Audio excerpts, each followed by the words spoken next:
Gloria a Dios. Gloria a Dios. Que el Señor les bendiga, iglesia. Te invito a glorificar al Señor. Amén. Gloria a Dios. Gloria a Dios. Gloria. Aleluya. Amén. Puede tomar su asiento.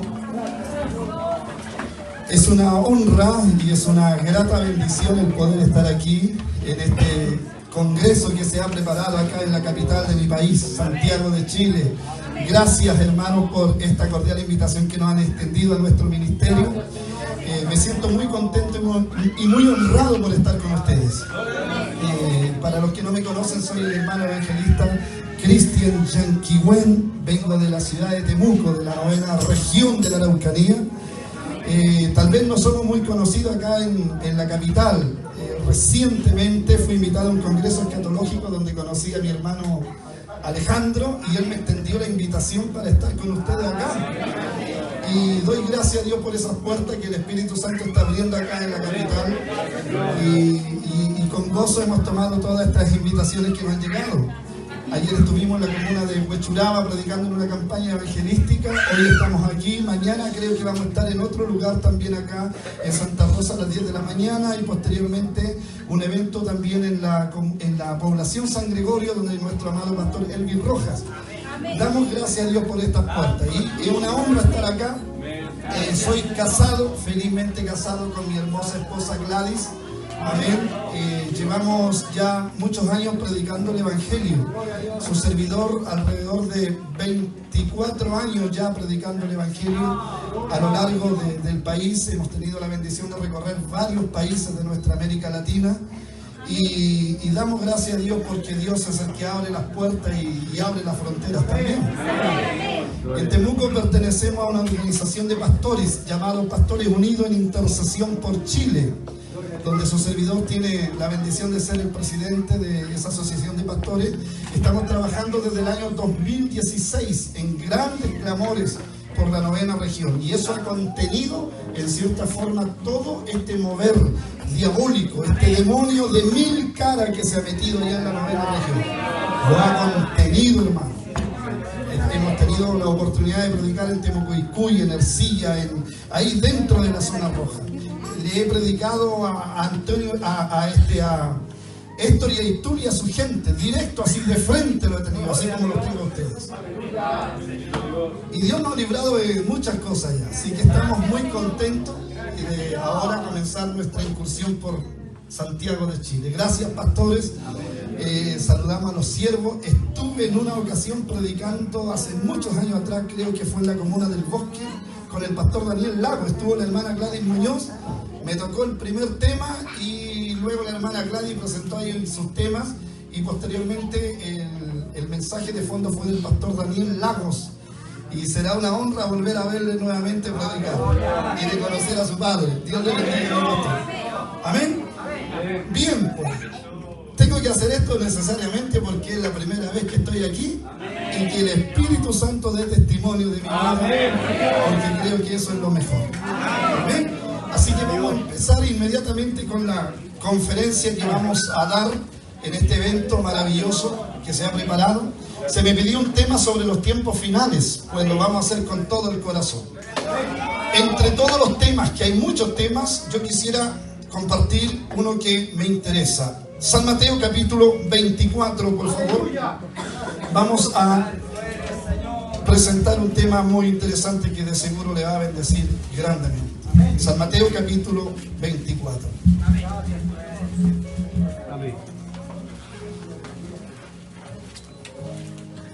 Puesto en pie, le damos lectura a la poderosa palabra del Señor, bajo la bendición eterna de nuestro Dios, el Padre, el Hijo y el Espíritu Santo. Amén. Dice así: y estando él sentado en el monte de los olivos, los discípulos se le acercaron aparte diciendo: dinos, ¿cuándo serán estas cosas? ¿Y qué señal habrá de tu venida y del fin del siglo? Amén. Vamos a orar. Padre eterno, en el poderoso nombre de Jesús de Nazaret, su palabra ha sido presentada en esta tarde. Ahora coloco mi vida en tus manos para que sea la voz del Espíritu Santo quien hable en este congreso, Señor. para que estas vidas que están aquí puedan ser profundamente edificadas con el poder eterno de tu palabra que permanece para siempre. Nos sentamos a la mesa a escuchar lo que tú tienes para nosotros en este primer mensaje. En el nombre de Jesús, amén y amén. ¿Pueden recibir su asiento? Y vamos entonces a entrar al tema que no corresponde. Bueno, la escatología bíblica es muy amplia. Hay muchos temas dentro de ella. Sin embargo, existen tres pautas fundamentales para entender las señales proféticas del final de los tiempos. La primera pauta se llama hechos. Cuando hablamos de hechos, estamos hablando de eventos proféticos claramente declarados y confirmados en las Sagradas Escrituras. Por ejemplo, es un hecho que habrá un evento universalmente conocido como el arrebatamiento de la iglesia, que será desde la perspectiva pretribulacionista con la cual nosotros nos identificamos, será el primer suceso que abrirá todos los demás eventos escatológicos, ya sea relacionado con la semana 70 del profeta Daniel, la guerra de Armagedón, el milenio de paz, la última rebelión mundial al final del milenio y el juicio ante el gran trono blanco que se dará en la frontera de la eternidad, y todo lo que tiene que venir con el cielo nuevo y la tierra nueva. Son hechos que no se pueden negar porque están declarados y confirmados en las Escrituras. No obstante, existe otra pauta muy interesante conocida como las suposiciones. Cuando hablamos de suposiciones, estamos hablando de que ciertos acontecimientos que tienen lugar en el aspecto político, económico, religioso, filosófico, científico, tengan algún tipo de relación con la profecía bíblica, ¿ya? Por ejemplo, que Rusia vaya a atacar a Israel es una suposición. Todo depende de que el investigador, el expositor, haga una profunda investigación respecto a los grandes capítulos 38 y 39 de Ezequiel, que habla de que al final de los días una confederación de naciones procedentes del norte de Israel generarán un fulminante ataque a la nación hebrea. Se sospecha a Gog como el principal líder que encabezará el ataque multinacional a Israel en los últimos días. Eso es una suposición. Para que nuestras suposiciones sean correctas, hay que buscar pruebas históricas, bíblicas, geográficas, científicas, pruebas de mediciones, lingüísticas, etcétera, etcétera. Entonces nuestra suposición podría ser correcta. Amén. Sin embargo, hay una última pauta que se conoce como las especulaciones. Cuando hablamos de especulaciones, estamos hablando de ciertos cálculos, vaticinios. Por ejemplo, vamos a suponer que la mujer y el efa que presenta Zacarías capítulo 5 represente la bomba atómica que cayó sobre Hiroshima el 6 de agosto del año 1940. Tiene la cosecha mundial más grande de la historia porque el desierto había reverdecido, cumpliendo fielmente la profecía literal del libro de Joel. Animales del campo, no temáis, porque los pastos del desierto reverdecerán. Gloria a Dios. Y hoy el Estado de Israel se ha convertido en potencia mundial en el aspecto económico y en el aspecto también, digamos, bélico, en la tercera potencia mundial de armas atómicas. Interesante. Eso quiere decir que Dios existe. Esa es la señal del fin del siglo. Que nunca se nos olvide. La señal del fin del siglo, esa es. La restauración de Israel el 14 de mayo de 1948. ¿Qué tiene que ver la señal del fin del siglo con la venida de nuestro Señor Jesucristo? Tiene mucho que ver. Porque en San Lucas capítulo 21, verso 25, la Biblia dice: y entonces habrán señales en el sol, en la luna y en las estrellas, y en la tierra angustia de la gente confundidas a causa del bramido del mar y de las olas, desfalleciendo los hombres por el temor y la expectación de las cosas que sobrevendrán a la tierra, porque las potencias de los cielos serán conmovidas. Amén. Sin embargo, más abajo el Señor Jesucristo dice: de la higuera aprended la parábola, cuando ya sus ramas están tiernas y brotan sus hojas, sabéis por vosotros mismos que el verano está cerca. La higuera representa a Israel y el verano representa su venida. O sea que cuando viéramos a Israel restablecido y siendo potencia mundial en los aspectos que le acabo de mencionar, significa que la venida del Señor Jesucristo sería desierto como el alma, como lo dijo el gran predicador del retorno de Cristo, nuestro amado hermano Gigi Ávila. Interesante. Muy bien, pero luego dice en el verso 32 del capítulo 21 de San Lucas: de cierto os digo que no pasará esta generación hasta que todo esto acontezca. Los cielos y la tierra pasarán, pero mis palabras no pasarán. Y aquí es donde se establece un debate entre los escatólogos. Algunos dicen que no, que la generación a la cual Jesús se refiere no es la generación del 14 de mayo de 1948 hasta los días de hoy. Pero yo le pregunto a esa gente que dice eso, ¿acaso en la generación de Jesús hubieron contundentes señales en el sol? ¿Hubieron contundentes señales en las lunas? ¿Hubieron contundentes señales en las estrellas?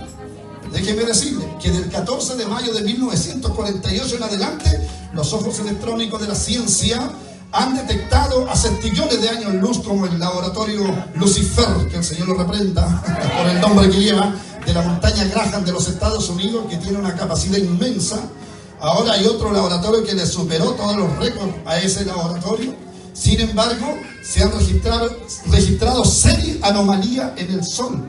El Sol es 1.400.000 veces más grande que la Tierra. Si el Sol fuera hueco, la Tierra cabría 1.400.000 veces dentro del Sol. Sin embargo, los ojos electrónicos de la NASA y de otras agencias espaciales han dicho que el Sol tiene un problema serio en su superficie coral, porque en la década de los 80 estaba lanzando, escúcheme bien, lo que fueron remolinos y vientos solares. En los 90 comenzaron las tormentas solares. Año 2000 ya se está hablando en adelante de un eventual tsunami solar. Un tsunami solar. La pregunta es, ¿llegará el tsunami solar? Sí, la Biblia dice en Apocalipsis capítulo 16 versículo 8, y el cuarto ángel derramó su copa de ira sobre el sol, y a este se le dio potestad de quemar a los hombres con fuego, y los hombres dice que no se arrepintieron producto del gran calor, sino que blasfemaron el nombre de Dios que tiene poder sobre esta plaga, y no se arrepintieron para darle gloria. El tsunami solar va a llegar durante la semana 70 del profeta Daniel. Una clara y contundente señal de lo que está sucediendo en el sol. Señales en la luna, la superluna, el cambio de color de la luna, señales contundentes en las estrellas. Por ejemplo, lo que está ocurriendo con la ROS 128, que es una estrella que está enviando señal inteligente de baja frecuencia a la Tierra. Y los científicos están preocupados por qué la ROS 128 está enviando ese tipo de señales a la Tierra. Son señales que habrán en las estrellas. Y hay muchas señales más. Amenaza de asteroides, como el Apophis, por ejemplo, nombre de un demonio egipcio que significa señor del tormento, del azote y del castigo, enemigo de la luz. Eso significa Apophis. Estamos hablando de un cuerpo celeste que pesa aproximadamente 25 millones de toneladas y que viene corriendo a una velocidad superior a los 45.000 kilómetros por hora. Se cree que si el Apophis llega a impactar con la Tierra, desaparece literalmente una nación como Chile o Venezuela. Señales claras y contundentes. Entonces yo pregunto, ¿en la generación de Jesús hubieron ese tipo de señales? Ninguna de esas señales. Pero ahora, desde que se restablece Israel, estamos siendo testigos presenciales de grandes señales astronómicas, de grandes señales en la sociedad, como en los días de Noé, marcado por la violencia, y en los días de Lot, marcado por la corrupción moral, señales en la ciencia, señales en todas partes. ¿Por qué? Porque Jesús dijo que estas señales tendrían lugar en ese lapso de cuando se restablece la nación de Israel el 14 de mayo de 1948. Amén. El asunto es que tenemos que tener un cuidado sumo con esto, porque Jesús dice, de cierto digo que no pasará esta generación hasta que todo esto acontezca. Amén. Bíblicamente sabemos que la generación son 90 años, porque en el Salmo 90 verso 10 la Biblia dice, y los días de nuestra edad son 70 años, y en los más robustos 80, con todo su estadía en la tierra se estorbo y molestia, porque pronto pasan y volamos. 70 años una generación, 80 la cuenta regresiva. Si usted saca la cuenta desde 1948 al 2018, le entran precisamente los 70 años, y el año 2028 se cumplen los 80 años, y entre el año 2018 al 2028 la iglesia debe estar atenta, porque cuando todas estas cosas comiencen a suceder, erguíos y levantad vuestras cabezas, porque vuestra redención está cerca. Yo no sé si les queda claro la señal del fin del siglo. Déjenme respirar un poquito. Esto está muy bueno, hermano. Dios le bendiga. ¿Están aburridos o no? Les pregunto, que no les voy a hacer latoso. Bien. Ahora es importante analizar también que Israel constituye el reloj profético de Dios. Y en San Mateo capítulo 25 Jesús dice, El reino de los cielos será semejante a 10 vírgenes que tomando sus lámparas salieron a recibir al esposo. 5 de ellas eran prudentes y 5 insensatas. Las prudentes no tomaron aceite en sus vasijas, o sea, las insensatas no tomaron aceite en sus vasijas, mas las prudentes sí tenían aceite en sus vasijas. Y tardándose el esposo, cabecearon todas y se durmieron. Eso quiere decir que la totalidad de la iglesia, y es lamentable lo que a lo mejor a muchos no van a estar de acuerdo, pero la mayoría de la iglesia estaría durmiendo en el sueño de la indiferencia, metido en una apostasía moral y teológica sin precedente en la historia de la iglesia en los últimos días. Los viejos estarían roncando literalmente. Pero ¿qué es lo que va a suceder? Dice que a la medianoche, cuando el reloj marque la medianoche, ahí es donde se va a producir lo que nosotros conocemos, el jarpacho, porque el Señor mismo, con voz de mando, con voz de arcángel, aleluya, y con trompeta de Dios, descenderá del cielo, sí, aleluya, y los muertos en Cristo resucitarán primero. Luego nosotros, los que vivimos, los que hayamos quedado, seremos arrebatados juntamente con ellos en las nubes para recibir al Señor en el aire, en el aire, en el aire, en el aire. Y así estaremos siempre con el Señor. Por tanto, alentados los unos a los otros con estas palabras. Entonces, el reloj profético marcó la medianoche el año 2018. Y desde ahí en adelante hay que estar erguido. Amén. Con la cabeza levantada, porque en cualquier momento se va a escuchar la trompeta que levantará a la iglesia con potencia. Gloria a Dios para siempre. Eso está a punto de suceder. No lo podemos ignorar. Bien, esa es la señal del fin del siglo. Esa es la relevancia que tiene. Vamos con la señal de su venida. Rápidamente. Una vez que Israel llegó de regreso, faltaba que Jerusalén regresara a mano del pueblo judío. Amén. Y en San Lucas capítulo 13, versos 34 y 35, la Biblia dice: Jesús llorando por Jerusalén. Jerusalén, Jerusalén, tú que matas a tus profetas y apedreas a los que te son enviados. Cuántas veces quise juntar a tus hijos como la gallina a su polluelo debajo de sus alas, y no quisisteis. He aquí vuestra casa será dejada desierta, y no me veréis hasta que llegue tu tiempo en que digáis: bendito el que viene en el nombre del Señor. Lloró Jesús por Jerusalén. Y en medio de ese llanto se cumplen las profecías de Jesús. El año 70 después de Cristo, el general Tito sitió la ciudad de Jerusalén. Dice el historiador Josefo, que aporta importante antecedente histórico a la teología cristiana, que el hijo del general, de uno de los generales romanos que había ido, que tuvo que volverse a Roma, el hijo Tito, dice que sitió la ciudad de Jerusalén. Y esto es importante que usted lo escuche. Sitió la ciudad de Jerusalén, y en ese momento las hordas romanas asesinaron a 1.100.000 judíos, cruelmente asesinados. Lo hicieron pasar hambre, se comieron los ratones, se comieron los gatos. Las mujeres tuvieron que cocer a sus propios hijos. Sus propios hijos les sirvieron de comida en el día del quebrantamiento de la hija de mi pueblo, decía Lamentaciones capítulo 4, verso 10. Fue terrible lo que pasó. Las mujeres que estaban encintas, los soldados romanos le rasgaban el vientre, le quitaban literalmente la criatura, lo golpeaban contra el muro y le introducían perros y gatos y la volvían a costurar. Fue terrible el desastre que ocurrió ahí en el sitio de Jerusalén. La resistencia llegó hasta el final, pero perdieron la batalla. Los soldados romanos le prendieron fuego al templo. El templo quedó derretido, el oro del templo se derritió y se lo llevaron como botín de guerra a Roma, y a más de 70 prisioneros judíos que eran de la resistencia, y uno de sus líderes lo hicieron caminar por las calles romanas en medio de la burla que se desató por los que defendieron el sitio del templo, que tiene mucho que ver con esta conferencia. Y a uno de ellos lo lanzaron desde el templo de Júpiter de cabeza, sacrificado a Júpiter.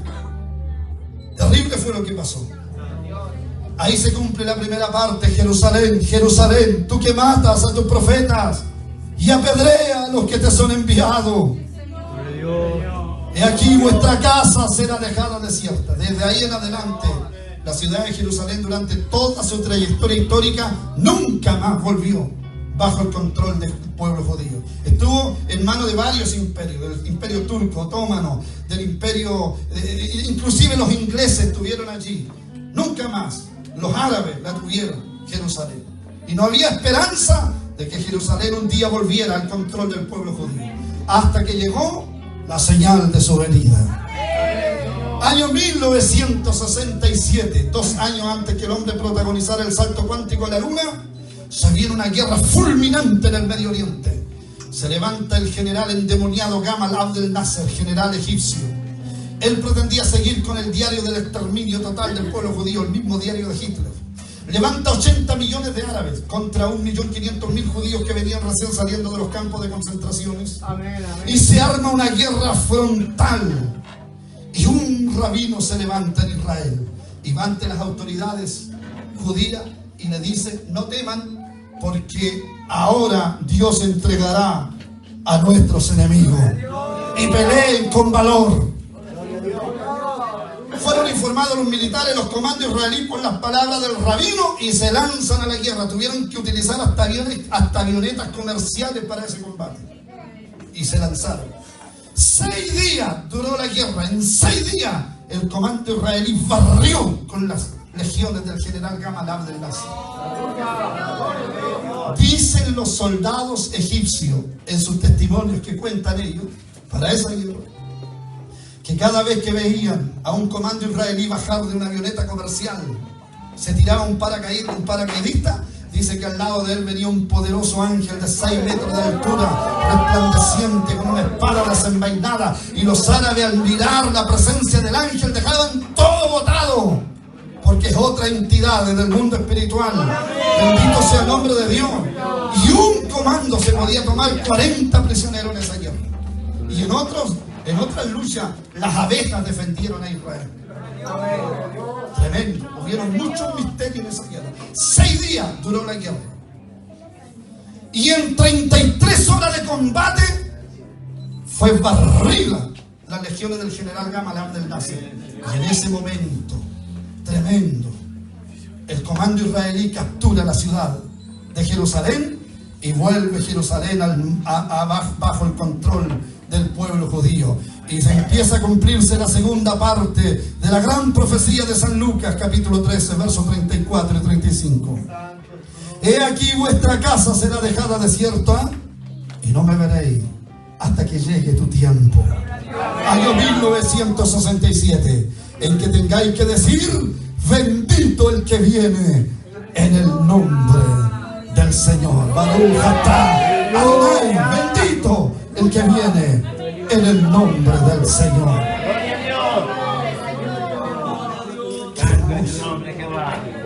Gloria a Dios. Ahora viene algo maravilloso. Desde ahí en adelante se tenía que cumplir la brillante profecía. Jerusalén regresa a control del pueblo judío. Pero el grave error que cometieron las autoridades israelíes fue haberle devolvido parte a los árabes de esa ciudad.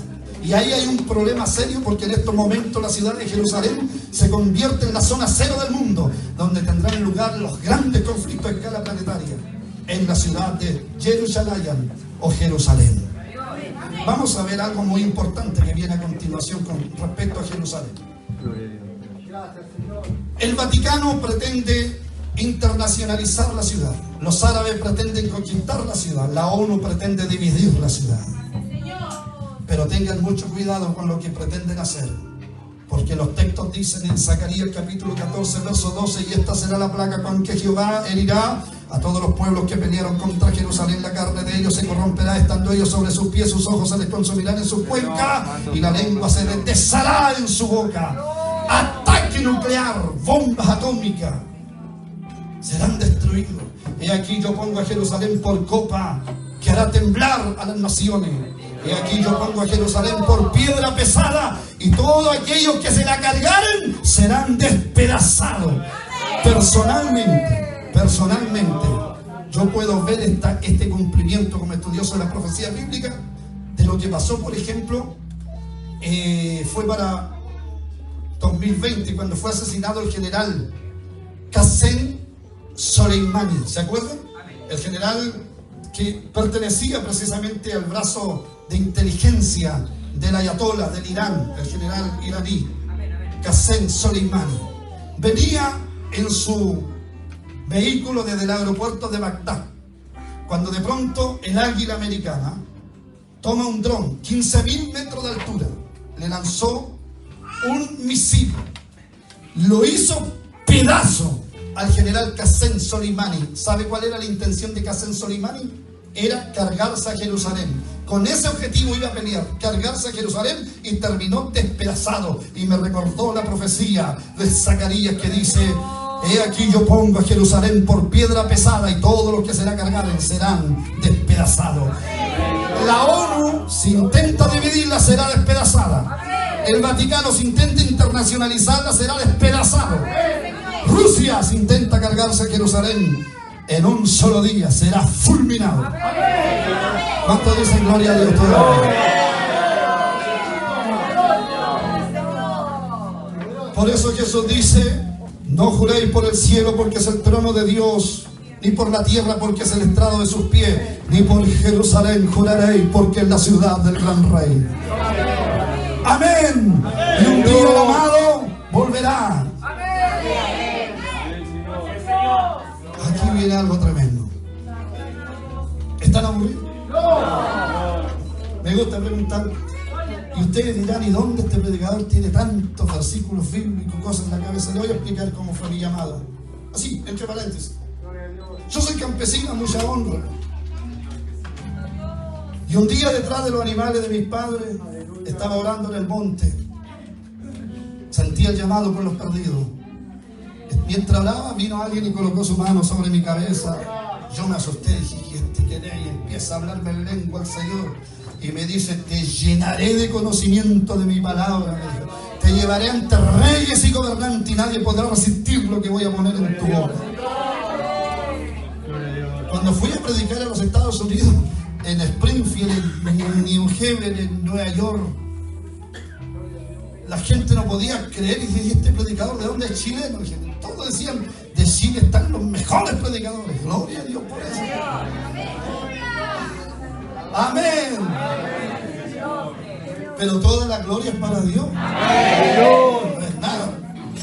Como dijo un hermano en una vigilia pentecostal: hermano, yo soy polvo, mi Señor es polvo, y este chiquitito es polvito.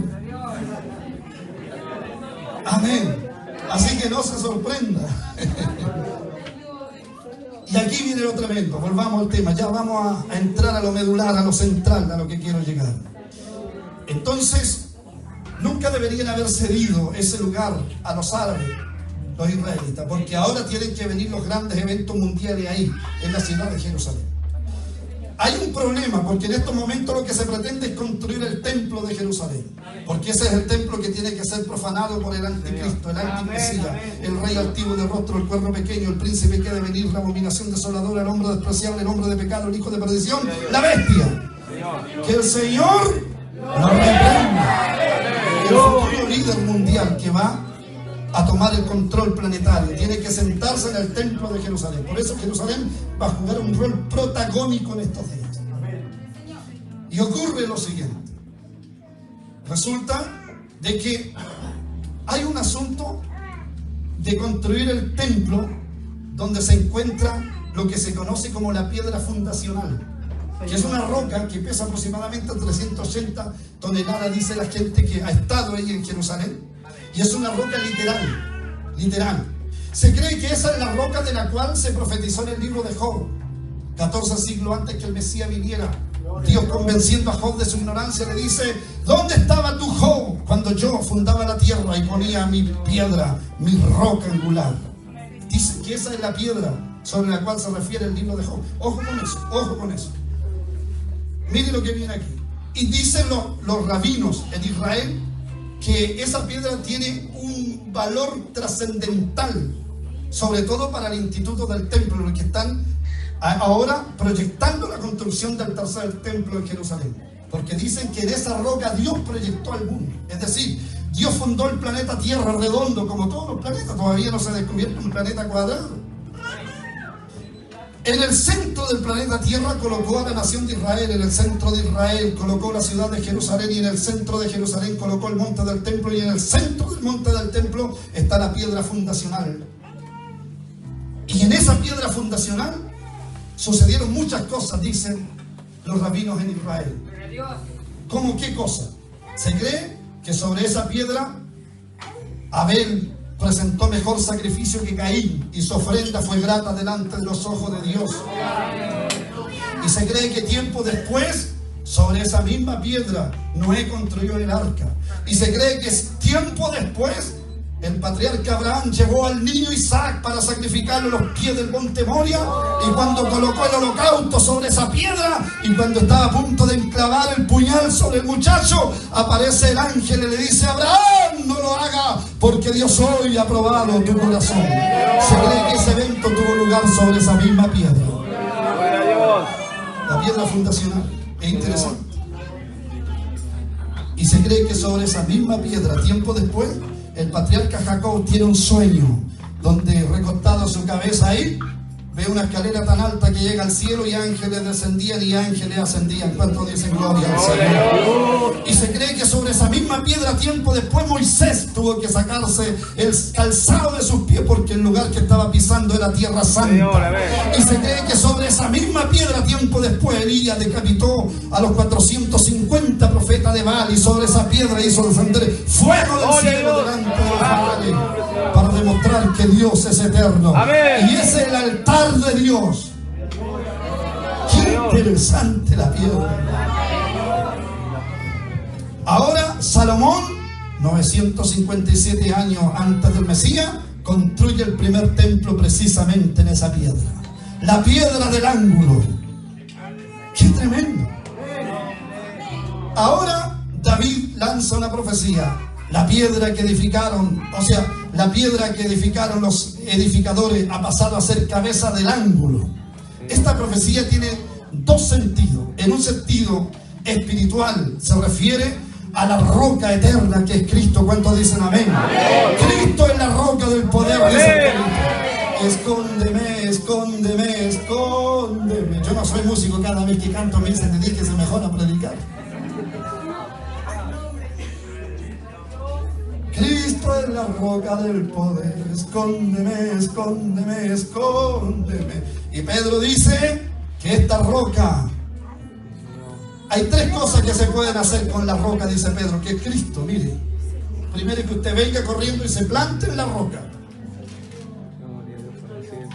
El hombre prudente edificó su casa sobre la roca. Vinieron río, vinieron vientos, soplaron y dieron con ímpetu contra aquella casa, y no cayó porque estaba fundada en la roca. Sí, Señor, amén. Gloria a Dios. Pero el hombre imprudente edificó su casa sobre la arena. Vinieron río, vinieron vientos, soplaron y dieron con ímpetu contra aquella casa, y cayó. Fue grande su ruina. Eso es lo primero que se puede hacer con la roca, que es Cristo: plantarse ahí, edificar la casa sobre la roca. Ni un diablo te moverá de ahí. Sí, Señor, amén. Firme en la roca. Dime tú, ¿dónde estás parado? Dime tú, ¿cómo dice el corito? ¿Dónde estás parado? En la arena, no te pares. Párate sobre la roca. Pararse en la roca. Lo segundo que se puede hacer con la roca es lo que hizo Moisés: venir y golpear la roca. ¡Pa! ¡Pa! ¡Pa! Pero eso no es bueno, porque eso hizo que Moisés no entrara en la tierra prometida. Amén. Y hay muchos cristianos hoy que están de golpear la roca. No golpee la roca. Amén, Señor. Y lo tercero que puede pasar es que algún día se levante esa roca y le caiga aquí en toda la mollera al ciudadano. No le dejará raíz ni rama. La roca. Entonces, la primera intención de la profecía es que la roca que desecharon los edificadores es Cristo, el Hijo de Dios. Porque la Biblia dice en el Evangelio según San Juan, capítulo 1, verso 1 en adelante: en el principio era el verbo era con Dios, y el verbo era Dios. Este era en el principio con Dios, y todas las cosas por Él fueron hechas. Sin Él nada de lo que ha sido hecho fue hecho, porque en Él estaba la vida, y la vida era la luz de los hombres. La luz en las tinieblas resplandece y las tinieblas no prevalecieron contra ella. Hubo un hombre enviado de Dios, el cual se llamaba Juan. Este vino por testimonio para que diese testimonio de la luz, aquella luz verdadera que alumbra a todo hombre. Venía a este mundo. En el mundo estaba y el mundo por él fue hecho, pero el mundo no le conoció. A los suyos vino y los suyos no le recibieron. Desecharon la roca, no le recibieron. Pero benditos son ustedes y todos los que estamos aquí, más a todos los que le recibieron, a los que creen en su nombre. A esto le dio potestad de ser llamados hijos de Dios, los cuales no son engendrados de sangre ni de carne, ni de voluntad de varón, sino de Dios. Qué lindo el Señor. Amén. Bueno, vino y los suyos no lo recibieron. Ya, muy bien. ¿Qué pasa con la otra roca que está ahí en Israel, donde está edificado ahora el templo musulmán, la famosa mezquita de Al-Aqsa? Cuando usted observa una fotografía clásica de la ciudad de Jerusalén, en el centro de esa cúpula hacia abajo está esa piedra. El problema es que ese lugar nunca se le debería haber cedido a los árabes, pero ya se lo cedieron. El problema es cómo lo sacan ahora para construir el templo, porque dicen que en ese lugar tiene que estar el templo de Jerusalén. Tienen todo listo. La mayoría de los materiales que estaban ubicados en lugares estratégicos, en los grandes aeropuertos internacionales, están todos llegando a Israel. Todos llegando a Israel. Genéticamente la vaca roja también ya la tienen. La vaca que con su sangre va a purificar a los sacerdotes del templo, porque hay niños que están naciendo en un hospital a 50 metros de altura en Israel. ¿Por qué? Porque dicen que estos niños tienen que ser los futuros sacerdotes del templo. Y tienen que nacer en el aire prácticamente esos niños con la tecnología israelí. ¿Por qué? Porque dicen que los sacerdotes no pueden contaminarse con los muertos, porque en Tierra Santa cada paso que da usted, debajo suyo hay un cadáver. Entonces la vaca roja es la que va a lavar los pecados de esos futuros sacerdotes. Bueno, eso es lo que están proyectando, y ellos ahí con su judaísmo. Pero aquí hay una sangre más gloriosa que la sangre de la vaca roja, y es la sangre de Cristo, la que nos lava, la que nos limpia. Aleluya, la sangre que nos compró. Yo fui comprado por un precio muy, muy grande. Ese precio fue la sangre derramada ya en la cruz. Lo escarnecieron, lo escupieron, lo injuriaron, lo clavaron, lo mataron, pero igual resucitó. Garantiza victoria, garantiza victoria. Su sangre garantiza victoria, garantiza victoria. Yo fui comprado por un precio muy grande, y ese precio fue la sangre. Gracias. Esa es la sangre que tiene poder. Esa es la sangre que limpia a los pecadores. Esa es la sangre que nos purifica. La sangre de Cristo tiene poder, y los demonios no la pueden resistir, porque hay poder en su sangre. Bendito sea su nombre. Ya vamos a terminar, hermano. Aquí, permítame, por favor. Gloria a Dios. Todo está listo. Los utensilios, la ropa sacerdotal, todo está listo. Entonces, ¿cómo lo hacemos para construir nuestro templo ahí? Porque si prendemos un cartel de Alá, producimos la Tercera Guerra Mundial, y lo saben bien. No hayan cómo hacerlo. Hace poco tiempo atrás un helicóptero estaba buscando algún vestigio por ahí, fotografiando, y encuentran que en un sitio cercano a la roca donde está ese templo musulmán, que es una especie de abominación desoladora, descubren unos vestigios del antiguo templo, y están pensando ahora que lo más probable los templos van a tener que coexistir para que no se arme la revuelta allá en el Medio Oriente. Ahí está. Pero ¿saben cuál es el obstáculo? Es el obstáculo por el cual no pueden construir el templo en este momento. es el que le voy a mencionar a continuación. La Biblia dice en 2 Tesalonicenses capítulo 2 versículo 7: porque ya está en acción el misterio de la iniquidad, solo hay que en el presente lo detiene hasta que él a su vez se ha quitado del medio. Hay algo que lo detiene, y eso que lo detiene es una iglesia sobre la cual Cristo dijo: sobre esta roca edificaré mi iglesia, y las puertas del Hades no prevalecerán contra ella. Y no sabéis que vuestros cuerpos es templo del Espíritu Santo.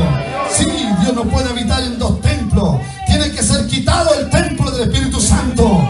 Aleluya.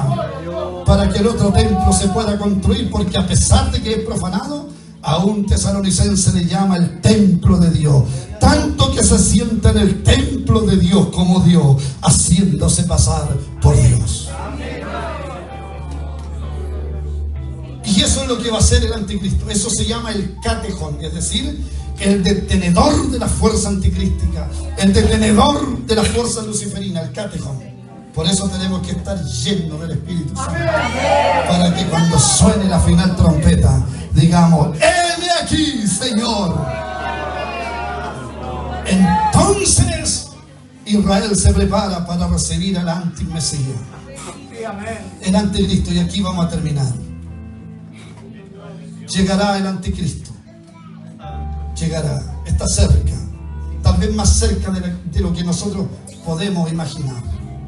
Hace un día atrás surgió que ahora el 24 de octubre, justamente para el cumpleaños de las Naciones Unidas, dice un pastor, me parece que de Honduras: mire, yo no voy a cuestionar las palabras de los hombres de Dios, ojalá esté equivocado, porque él dice que el 24 estaban orando desde las 5 de la mañana en su ministerio, y habló el Señor y les mostró con nombre y apellido el anticristo que viene y que va, pero nadie sabrá que va a ser él, pero será el nuevo líder mundial que viene. Bueno, si fue el Espíritu Santo se va a cumplir, y si no fue él, no se cumplirá nada. Solo sé una cosa, que mientras estemos acá se le va a tornar difícil. Amén. Por eso tenemos que irnos luego. Amén.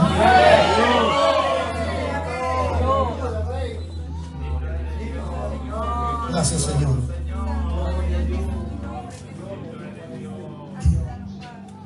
Ese templo estará edificado para que en el punto medio de la tribulación se siente el anticristo. Cuando el anticristo se siente en ese templo, hará una cosa atroz que se llama la abominación desoladora. Lo mismo que hizo Antíoco Epífanes. Entró al templo, en el lugar santo, levantó un altar a Júpiter. Con esto quiero terminar. Levantó un altar. Dicen que son 3 veces que hay que decir: con esto quiero terminar, cuando somos predicadores pentecostales. Amén. Levanta un altar a Júpiter, produce una orgía dentro del templo, hizo acostar a los sacerdotes del templo con prostitutas. Fue terrible lo que hizo. Pero Jesús se para en el sermón profético del Monte de los Olivos que leímos al principio como aspecto inicial, y habla de una futura abominación desoladora. Es la que viene ahora. El anticristo vendrá y se sentará en ese templo, y lo más terrible es que colocará su imagen. Porque hablamos un poquito ya y no alcancé a hablar, así que ahora voy a tener que redondear con eso. Yo hablé de la imagen de la bestia, que será una especie de un sistema de adoración universal inteligente basado fundamentalmente en el aspecto de la ciencia y la tecnología, como es el caso del transhumanismo, que es un movimiento cultural, filosófico, científico que busca producir el Homo sapiens 2.0, es decir, el superhombre del mañana, que promete larga vida a los hombres, longevidad, que promete hacerle frente a la enfermedad, etcétera, etcétera. Es el mismo engaño de Satán, de la serpiente antigua, cuando le dice a la mujer: sabe Dios que si coméis de este árbol seréis como Dios, sabiendo el bien y el mal. Y el transhumanismo, que es ese movimiento, promete eso, y está buscando producir la famosa inteligencia artificial 3.0, que será la inteligencia que controlará definitivamente el planeta. Hay 2 cosas quiero dejar claro. La primera es que dicen que si la inteligencia artificial se revela, estamos sonados. Segundo, primero yo creo que eso no va a pasar porque la profecía se tiene que cumplir. Lo que sí va a pasar es la segunda posibilidad. ¿Qué cosa? Lo que dicen ellos, tenemos que unirnos a la máquina. Unirnos a la máquina. Fusionarnos con ella. Y eso va a ser así. ¿Por qué? Porque la Biblia dice en Apocalipsis capítulo 13, verso 14: y engaña a los moradores de la tierra con las señales que se le ha permitido hacer en presencia de la bestia, mandando a los moradores de la tierra que le hagan imagen a la bestia que tiene la herida de espada y vivió, y se le permitió infundir aliento a la imagen para que la imagen hablase e hiciese matar a todo el que no la adorase. O sea, que se van a tener que unir, fusionar. Sí, eso se llama el sistema económico 666, porque hacía que a todos, pequeños, grandes, ricos, pobres, libres y esclavos, se les pusiese una marca en la mano derecha o en la frente, sin la cual nadie pudiese comprar ni vender, sino el que tuviese el número de la bestia, el número de su nombre o el nombre de la bestia.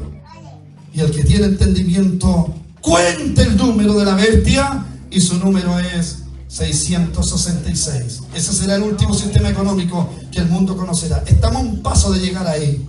Los sistemas económicos han dado 5 pasos. El primer paso, el cambio de mercadería. Segundo paso, la invención del dinero metálico. Tercer paso, el dinero en papel. Cuarto paso, el dinero en cartón, los cheques. Quinto paso, las tarjetas de plástico.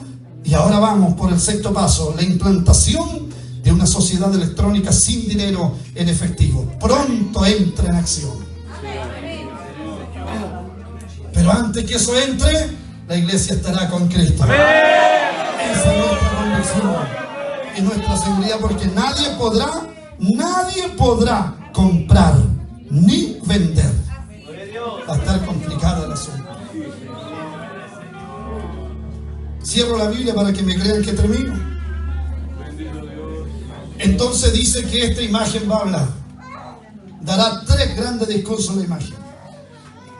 El primero, dice Daniel en el capítulo 11, verso 38, que al Dios de sus padres no hará caso. Y hablará grandes maravillas contra el Dios del cielo. Grande blasfemia. La imagen va a repetir el discurso del anticristo. Será terrible. Por eso dice que la imagen hablaba. El segundo discurso, que ataca la jerarquía angelical, dice que echa por tierra al ejército de los cielos. Discurso terrible contra el arcángel Miguel y contra las estrellas del cielo, contra los ángeles, contra la jerarquía angelical. Y el otro discurso será una terrible blasfemia contra el príncipe. Amén. Que es Jesús de Nazaret. Eso va a hablar la imagen. Estamos ya entrando a ese momento atroz de la historia. Por eso, estas son las 2 grandes señales del retorno de Cristo. Rabí, dinos qué señales habrán de tu venida y del fin del siglo. Eso es lo primero que tenemos que entender y comprender, que la señal del fin del siglo fue la restauración del Estado de Israel el 14 de mayo de 1948. Por 37 votos contra 13, Israel logra ser nación y se cumplen más de 1500 profecías bíblicas que los cautivos volverían. Y la señal de su venida, 1967, la captura de Jerusalén. Y ahora digo lo siguiente: ¿cómo está usted para recibir al Señor? Porque Jesús dice, de cierto le dice a los habitantes de Jerusalén, no me veréis más hasta que llegue tu tiempo. 1967, llegó el tiempo. Y todos los rabinos y toda la gente están ahí en el muro de los lamentos. Baruch atah Adonai, bendito el que viene en el nombre del Señor. Bendito el que viene en el nombre del Señor. Están las 48 horas ahí clavados en el muro de los lamentos, orando así, cumpliendo literal la profecía de San Lucas 13, 34, 35 y 36.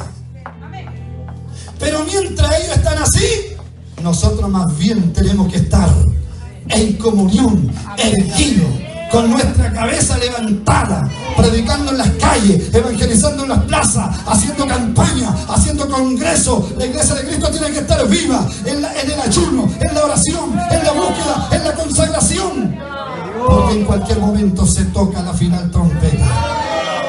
Amén, se toca la final trompeta y la iglesia se tiene que despedir de este mundo se tiene que ir, porque sonará la final trompeta.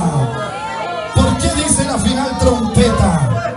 Porque en el contexto histórico, ¿sabe cuál era la final trompeta? El ejército romano tocaba 3 trompetas. El primero, tu, tu, tu, tu, tu, tu. No sé cómo, yo lo toco como la chuchuca nomás. Si vengo de allá, gloria sea el nombre. Se tocaba la primera trompeta y era para despertar a los soldados. Y se tenían que levantar rápidamente.